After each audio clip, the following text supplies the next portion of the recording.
Si no hay lectura, se dificulta la expresión tanto oral como la escrita. También se dificulta el razonar, se dificulta la actitud crítica, ¿no? Son problemas que derivan a raíz de una falta por la lectura, ¿no? Entonces, podríamos decir es una realidad crítica. Pero también, por otro lado, hay que ser como que un poco más puntuales. No es que no leamos, podríamos decir que por la tecnología en nuestros días se está leyendo un poco más, pero aquí hay otro problema que tiene que ver con los contenidos que se leen. Entonces, estamos leyendo más contenidos, vamos a decirlo así, superficiales, contenidos incluso engañosos, las noticias falsas y demás, toda una lectura que no llega al fondo de las cosas, de la realidad, y entonces por eso, aunque se lea mucho, no siempre se llega a puntos de solidez en relación a la formación del espíritu crítico. Creo que ahí es donde va a estar el problema principalmente. Si vemos la lectura así en general, se lee, pero ¿qué se lee? Ahí es donde va a estar el problema, ¿no? La importancia de la lectura tiene que ver con la creación de criterios. Leemos demasiado superficialmente, leemos a veces sin criterio propio. ¿Por qué surgen las fake news? ¿Por qué de repente estamos bombardeados por cantidad de información que estamos consumiendo acríticamente? Pero obviamente las redes sociales lo que hacen es potenciar el consumo de ellas mismas. Esto es, puedo estar en Twitter, puedo estar en Facebook demasiado tiempo y dando por verdadero una noticia que en realidad no lo es. Y no hay un afán mío por buscar cuáles son, si es verdad la noticia, si es falsa, si va con cierta intención o si es una verdad a medias. La lectura profunda, la lectura quizá más detallada, sí nos brinda como una capacidad de decidir. Claro que no es una lectura sencilla. Piensen ustedes en la dificultad de tratar un tema con seriedad en 2 o 3 tweets o en un hilo de Twitter. En realidad la profundidad siempre se quedará muy por la media. Cuando la lectura de un libro, la lectura de un artículo académico o la simple literatura sin más presupone ya una lectura más ordenada, más profunda y evidentemente más sistemática. Lo que nos brinda en este caso son criterios aparte del propio placer de la lectura en sí misma. Cuando recibimos una clase de matemáticas, de química, de biología, en todas ellas hay elementos que potencian nuestras habilidades, capacidad de razonamiento, ¿no? Capacidad de expresión. Entonces, la lectura es uno de estos elementos que potencia nuestras habilidades. Si nosotros descuidamos este factor importante de la lectura en la potencialización de nuestras habilidades, estamos perdiendo la oportunidad de desenvolvernos en algún ambiente. No quiere decir que es lo único que va a desarrollar nuestro razonamiento, no quiere decir que es lo único que va a desarrollar nuestra capacidad crítica, pero realmente la lectura nos confronta primero con nosotros mismos, nos hace adentrarnos a nuestro ser en primer lugar y después nos da una visión de la realidad. Cuando nosotros perdemos esa oportunidad de nutrirnos a través de la lectura, pues estamos descuidando cosas que incluso tienen que ver con nuestra persona. Empieza en lo académico, pero no se queda en lo académico. La lectura va a la vida, ¿no? Y ese es el punto que quizá yo quisiera enfatizar. Si bien en lo académico puede tener una utilidad en la potencialización de nuestras habilidades, no se queda ahí, porque la lectura es como las demás habilidades. Nosotros vemos, escuchamos, caminamos, hablamos, son habilidades. Entonces, la lectura también es una habilidad para la vida. Cuando nosotros, por ejemplo, hoy que se habla que somos muy sedentarios, porque pues ya caminamos poco, estamos perdiendo una habilidad. Podríamos decir lo mismo con respecto a la lectura. Cuando una persona lee poco, está perdiendo la oportunidad de potencializar esa habilidad. Y si bien el caminar nos ayuda para la salud física, la lectura nos ayuda para la salud mental. La lectura nos permite no solo comprendernos a nosotros mismos, comprender nuestro ambiente, comprender a los demás. Y precisamente cuando yo, por alguna situación o por alguna circunstancia, no puedo potencializar otras cosas, bueno, la lectura siempre va a ser una actividad que va a ser, podría decirlo así, como la compañera del ser humano en diferentes circunstancias de la vida, ¿no? Estoy enfermo, puedo leer. Estoy sano, puedo leer. Estoy solo, puedo leer. Estoy en compañía, puedo leer. Hay círculos de lectura, hay tertulias, hay muchas actividades Es decir, la lectura prácticamente congenia con todo. Mucha gente puede pensar que las carreras en la actualidad tienen que ver con los medios, ¿no? Con ser youtuber, con, no sé, ser modelo de Instagram, algo por el estilo. Traigo a colación esto porque hay el caso de uno de los primeros youtubers en México. Fue muy famoso y ganó mucho dinero, sigue ganando mucho dinero, pero todo el dinero que ganó lo perdió porque había firmado un contrato que le perjudicaba. ¿Para qué sirve la lectura? En términos utilitarios, para que sepas quién te está contratando y bajo qué condiciones.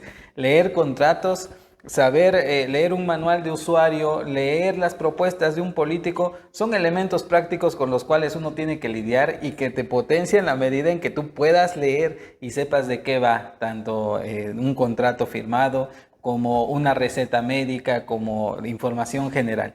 Eso en el plano de lo estrictamente utilitario. En el plano de lo no utilitario me preguntaría o me gustaría también hacer una analogía y preguntar ¿para qué sirve la música?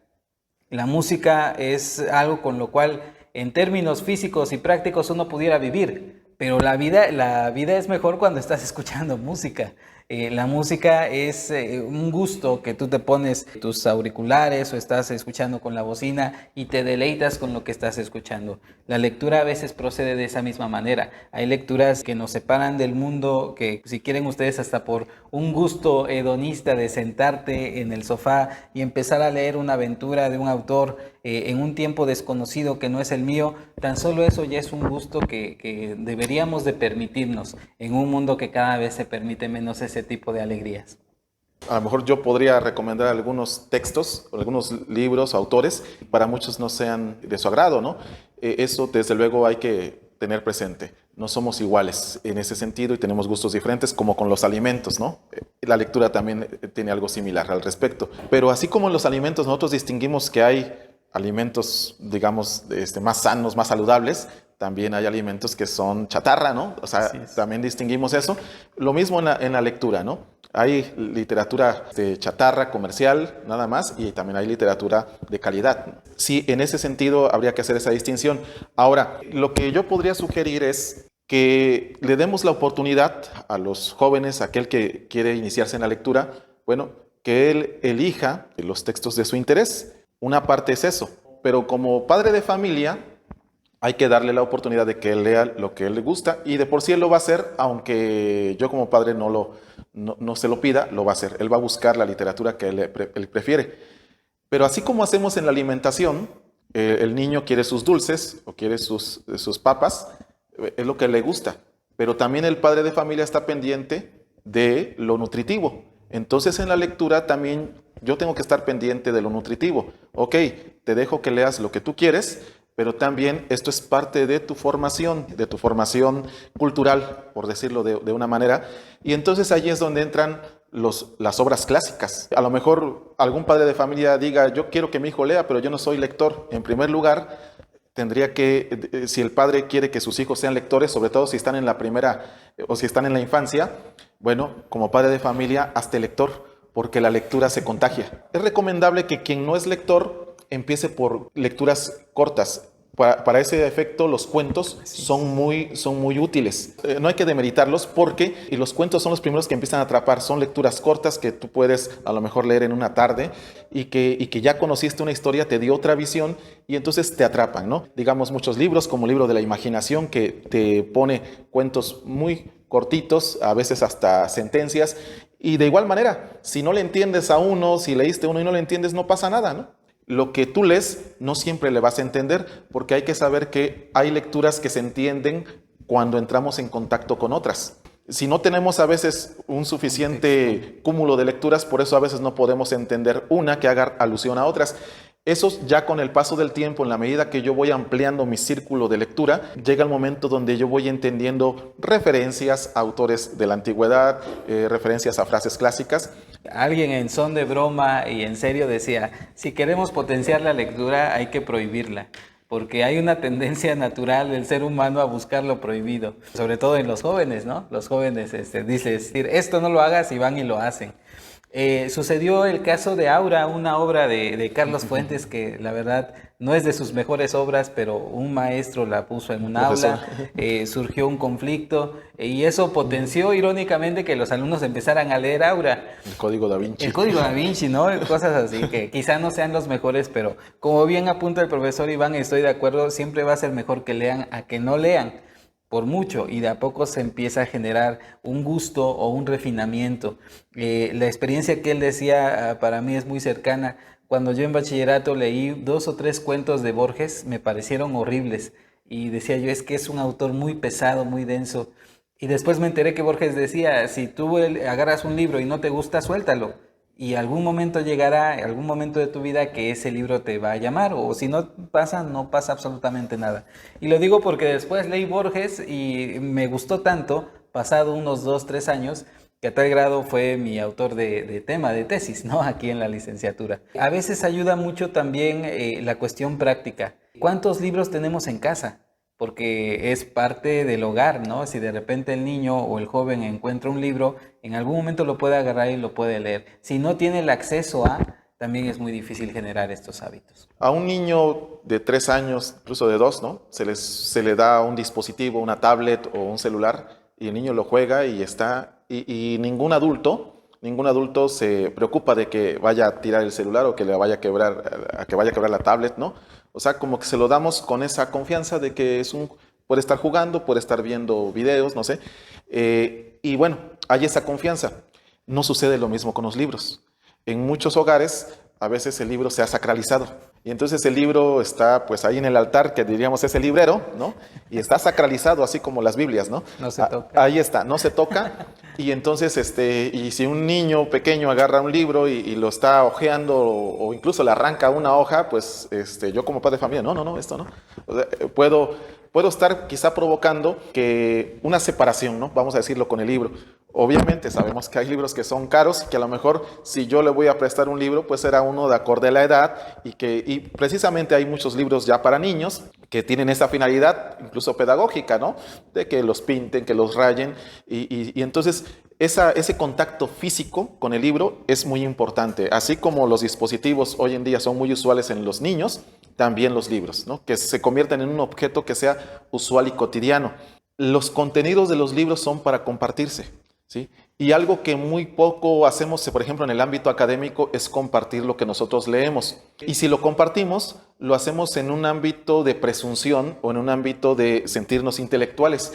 Y algo que debe ser la lectura es algo cotidiano, ¿no? Los contenidos de la lectura deben de ser nuestra conversación. Así como platicamos de una serie, platicamos de una película y damos nuestro punto de vista y nadie nos juzga porque hayamos visto algo que los demás no vieron o porque la hayamos interpretado de cierta forma, también las lecturas, ¿no? En este ámbito pueden ser tema de conversación, quitando o cuidando de no rayar en la presunción, porque eso es lo que a veces provoca, sobre todo en el tema de la juventud, ¿no? El que diga, es medio ñoño, ¿no? Es nerd, ¿no? Yo ahí no quiero ser como él, porque quizá estamos habituados a que el que lee es el que se siente sábelo todo y entonces el que viene a enseñar y eso pues a la larga provoca rechazo. Yo por eso recomiendo que por ejemplo en las bibliotecas escolares también haya no solamente mesas como esta, ¿no? Donde está el espacio para leer, sobre todo en las juveniles o donde hay niños,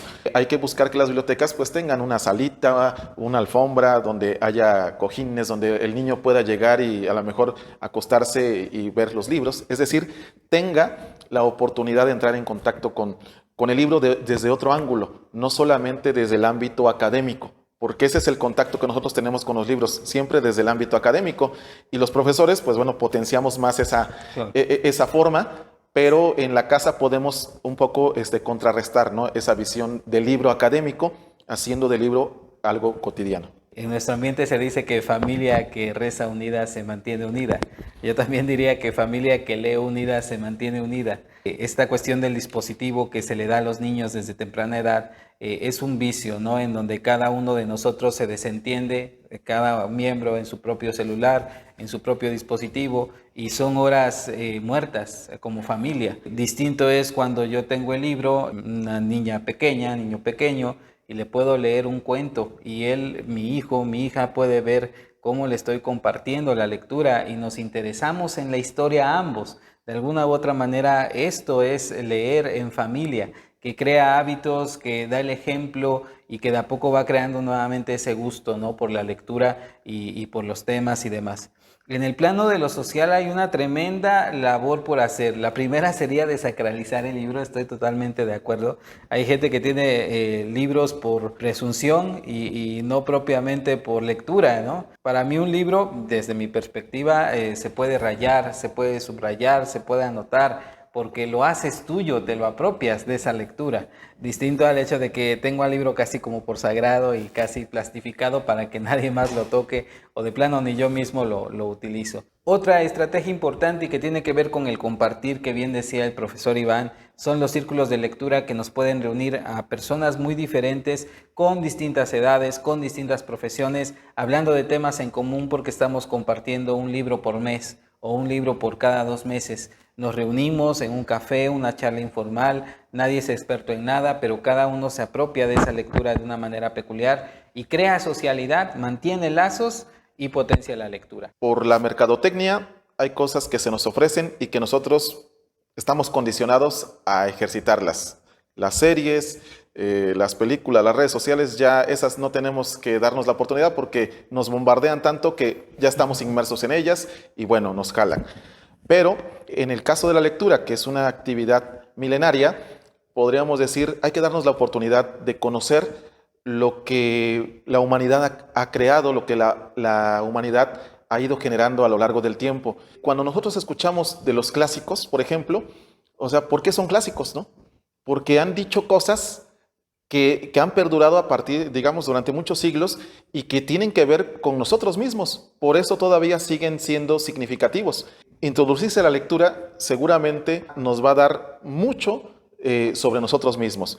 A veces pensamos que una frase o lo que dice tal personaje de una película o de una serie es original, cuando a veces a lo mejor es la repetición de otro que hace 2000 años o hace 1000 años lo dijo y que a lo mejor de una manera diferente o sofisticada, pero ya está dicho, ¿no? Y entonces lo que nosotros vemos ya en las series es el refrito, ¿no?, de tantas ideas que han sido plasmadas antes. Darse esa oportunidad seguramente nos va a dejar con otra visión de nosotros mismos y de los demás. Sobre todo, yo creo que el ser humano no es un ser nada más para vivir al vapor, para vivir en la superficie, sino que es un ser que sobre todo tiene una misión, que tiene un fin en esta vida y que este fin se va cumpliendo cuando yo me voy dando la oportunidad de escarbar en lo más profundo de mi ser, y para eso la lectura nos va a dar muchas herramientas. No digo que todas las lecturas,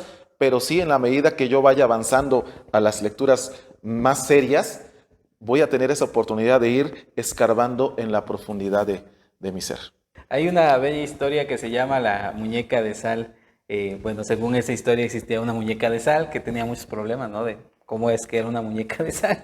Y entonces va caminando por todo el mundo hasta que llega frente al mar y ve el mar inmenso y le pregunta, ¿tú quién eres? Y el mar le contesta, entra y lo descubrirás. Entonces la muñeca entra y, como es lógico, por ser una muñeca de sal, se empieza a deshacer. Y ya a punto de dejar de existir, dice, ahora ya sé quién soy yo. Se autodescubre en el otro. Yo creo que toda actividad humana, y en el caso de la literatura, es una instancia de autodescubrimiento. Yo me puedo identificar o no me puedo identificar, pero me puedo definir delante de otras mentes, de otras personas, de otros autores. Cuando nos sumergimos en este mar sin frontera que es la literatura, podemos saber quiénes somos nosotros mismos. Y si hay una labor que tenemos que realizar y que es tan particular que nadie más puede realizar por nosotros, es tratar de saber quién soy yo. Y la literatura nos permite en buena medida hacerlo y poder clarificar quién soy yo y qué quiero de mi vida. Hay, por lo que yo ubico, hay distintos círculos de lectura que están funcionando en redes sociales. Recomiendo así muy brevemente uno de una amiga, no recuerdo bien el nombre, pero es algo así como Letras de Papel. Es un círculo de lectura que funciona mensualmente. Nosotros aquí en Guillermo Nicolás hemos tenido los espacios a través del profesor Iván y de otros profesores de hacer proyectos que potencien esta lectura. comunitaria, o sea, porque a veces parecería ser que la lectura se queda en lo personal y ahí cada quien como que elige su Dios y no va más allá de la lectura que cada uno de nosotros pueda realizar. Pero a veces esto es más significativo, más sabroso, más gustoso cuando lo hacemos entre varios más. También ubico que la Biblioteca Pública Municipal tiene una colección considerable, seguramente tiene proyectos también y detrás del Palacio de Hierro hay una como pequeño estante que presta los libros, ¿no? Con previa identificación y demás, pero es una manera muy fácil de acceder a estos libros y a estas lecturas. Aunado a la biblioteca municipal, junto está la librería Biulú. Esta librería pues ha tenido, digamos, como que la particularidad de no solamente pues vender libros, ¿no? Que es lo que comúnmente se hace, sino también de promover la lectura, de promover la cultura. Yo ahí les recomendaría que vayan a ver toda la agenda que las personas que están al frente tienen, porque hacen círculos de lectura para personas adultas, para niños, para jóvenes, y están continuamente, incluso personas que conozco de ahí por la especialidad, hacen círculos de lectura en algunas colonias de Orizaba. Entonces hacen toda una labor social también. Entonces creo que vale la pena ir y conocer la agenda que ellos manejan. Por si eres ya lector, pues a lo mejor cómo incorporarte y ser parte de esas actividades de promoción. Y si todavía no eres lector, pues para que te des la oportunidad de iniciar e iniciar en un ámbito no académico, que ese es el punto que yo quisiera también remarcar. O sea, quitarnos la idea de que la lectura solamente es para la escuela. Cuando nosotros sacamos la lectura de lo académico, nos damos más la oportunidad de incrementarla, ¿no? Entonces les recomendaría la librería Biulú. Y bueno, ya también, como lo indicaba el profesor Néstor, a raíz de la pandemia surgieron muchos proyectos en las redes sociales. Conozco, por ejemplo, como Club de Lectura Banana, que entiendo que también tiene una dimensión de cuentos, perdón, de lecturas en línea. También pueden buscar en Facebook lectura de cuentos fantásticos, también de una compañera que pues ella va mostrando diferentes textos de cuentos de autores distintos, de varios, y los va comentando, y además pues hay esa interacción con con los seguidores. Entonces les recomiendo que chequen también en TikTok. Está Alejandra Inclán, que ella nos va a dar muchos tips de lectura, nos da directrices para incursionarnos en este mágico mundo. Entonces hay varias personas que están en este ámbito promoviendo y que nos podrían ayudar mucho. Bueno, termino con esto. Lo importante es que si no puedes ir a todas estas cosas, a estas actividades o círculos, hagas tu círculo en la escuela. Sí. Eso es lo importante. ¿Sí? O con tus amigos o con tus compañeros lo puedes hacer. Creo yo, esta es mi opinión muy, muy personal. Creo que a veces los buenos libros son inaccesibles en términos económicos. Pensamos, por decirlo, en los jóvenes. Si un joven tiene 200 pesos, pongamos por caso, y tiene que elegir entre un libro y el cine, pues cualquiera va a optar por el cine, quizás hasta uno mismo. Pero bueno, o sea, lo que necesitamos es que se empiecen a promover. Sinceramente, cuando a uno le interesa un libro y a uno le gusta un libro y lo leíste en PDF, después lo puedes buscar en físico porque te gustó, te apasionó. A veces es necesario el PDF y el libro electrónico, claro que sí, porque así podemos transmitir ideas de una manera más eficaz. Y de a poco empezamos a crear nuestra propia biblioteca. Y en el caso de los audiolibros me parece una herramienta más que fundamental, porque hay personas que tienen deficiencias visuales y que es una manera muy fácil de paliar ese tipo de problemas. Además, por otro lado, de repente uno va de viaje, la visión no es la mejor y puede esto avanzar en una lectura con un audiolibro. O todavía de una manera más elaborada, si tú estás leyendo y aprendiendo un idioma, a lo mejor no es lo mismo que lo veas, el texto escrito, a que puedas gozar de la sonoridad del texto hablado en otro idioma y puedas identificar palabras. Entonces, para mi gusto, son más que recomendables. Los libros digitales son ya necesarios.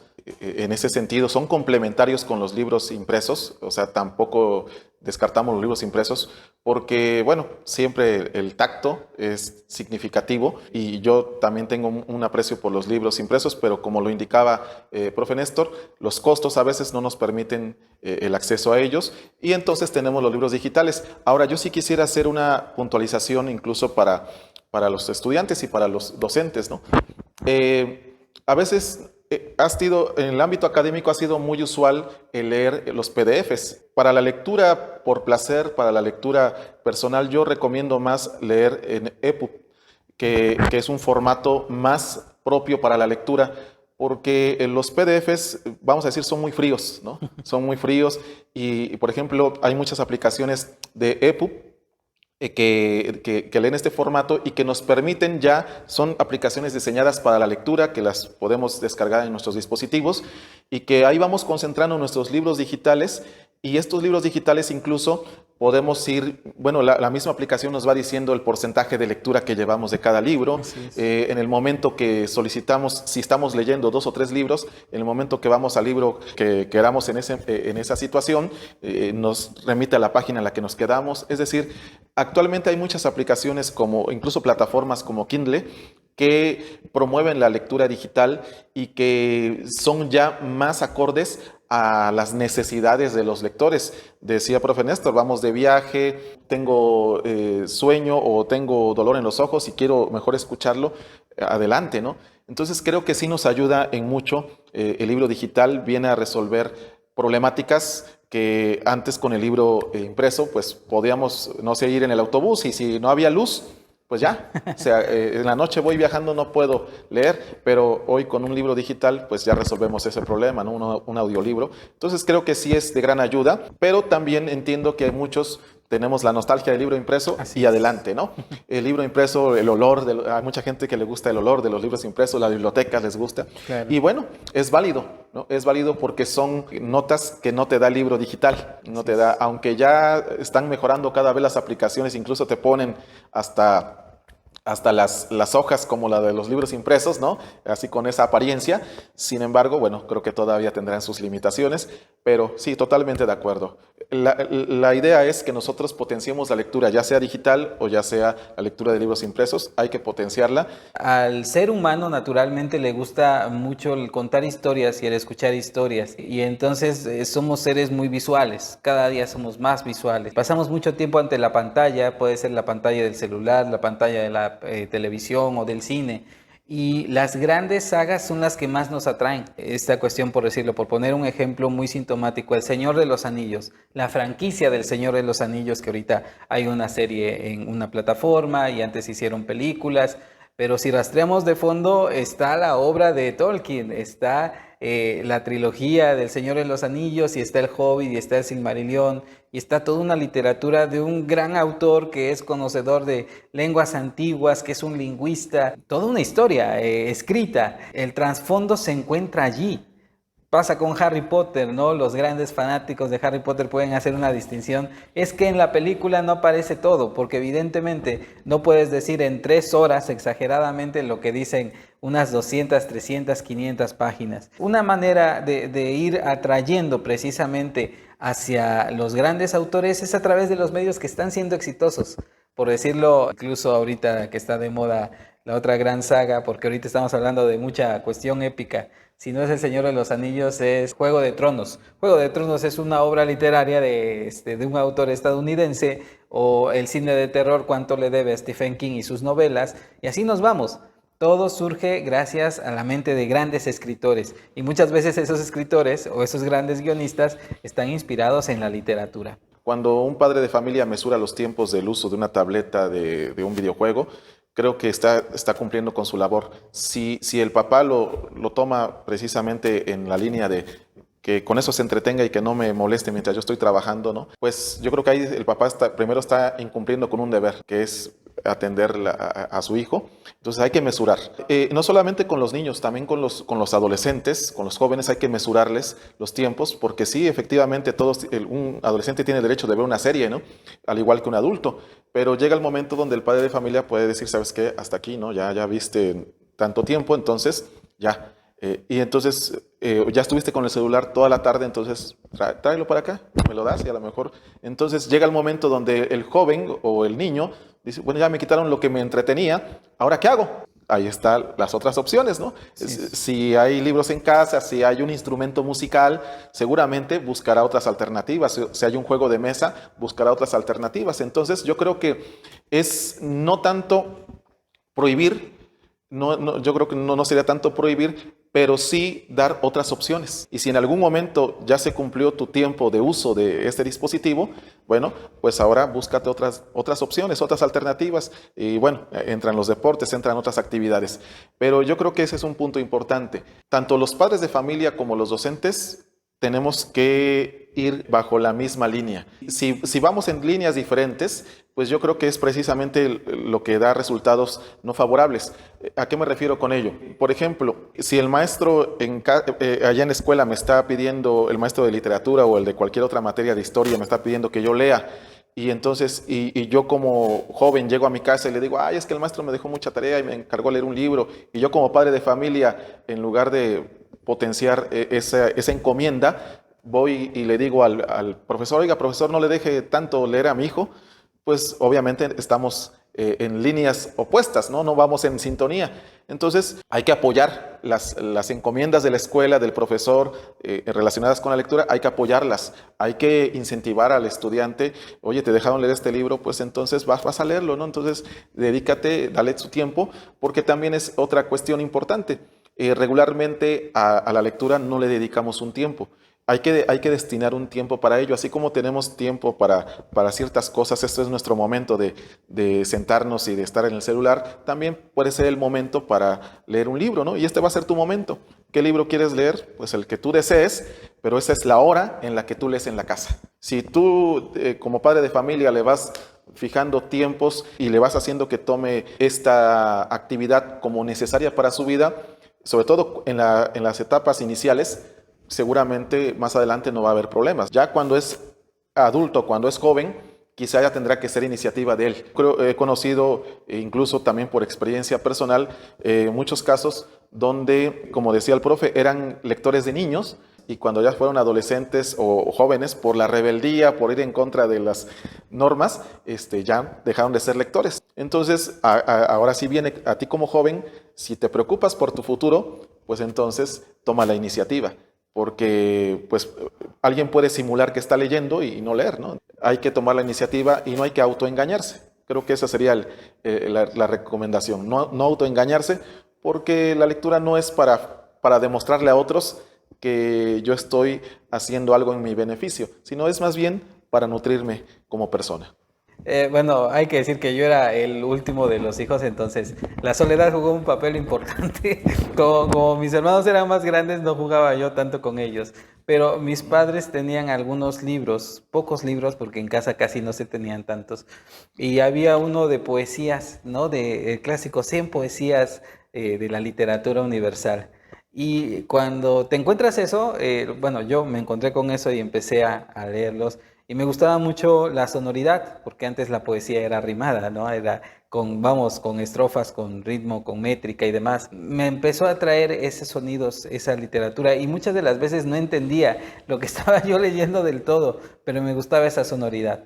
Posteriormente, un libro que me pudiera decir que me marcó, que me regalaron, porque también llegó por un regalo, de Edmundo de Amicis o de Amicis, no sé cómo se pronuncie. Escribe un libro que se llama Corazón, maravilloso, que narra las aventuras de un maestro rural en Italia y presenta ese sueño ilustrado de la escuela pública en donde converge el hijo del carbonero y el hijo del más rico. Y en esas historias con enseñanza moral, obviamente propias para niños, quedabas embelesado. Posteriormente, ya nada, termino con eso, en secundaria, como decía el profesor, pues como que uno tiene como cierta reticencia a lo que te dan como lectura que debes de hacer, pero la lectura estuvo conmigo por otro medio, que fueron los cómics. Lo que comentábamos un poco fuera de cámara, o no sé si dentro de cámara, era el hecho de que los cómics es otra manera en que tú te acercas a las historias y tienen una narrativa. A lo mejor algunos cómics eran muy malos, pero ya entre poder distinguir entre un cómic malo y un cómic bueno, tenía mucho que ver qué tan bien desarrollada estaba la historia. Y puedo decir que existen grandes escritores de cómics y de novelas gráficas que son parte de la literatura universal. Pienso en un cómic de superhéroes que es Watchmen, el original de Alan Moore me parece fundamental, y el de Mouse se me fue ahorita el nombre, Art Spiegel, Spielman, si no mal recuerdo, que también es una obra que narra con dibujos la experiencia de gente en campos de concentración, a través de lo gráfico, a través de las historias que podemos ir viendo de ratones y demás. Entonces, la literatura así me llegó, por decirlo de alguna manera, así la descubrí y hasta la fecha creo yo no la he abandonado. Ubico dos libros, pero no recuerdo los autores, ubico los títulos de los libros, porque entiendo que eran dos libros a lo mejor muy divulgativos, pero a lo mejor poco sustanciales. Sin embargo, lo que decíamos al principio, a veces no todos tenemos que iniciar con los grandes autores, ¿no? A veces iniciamos por lo que está a nuestro alcance, lo que podemos comprender.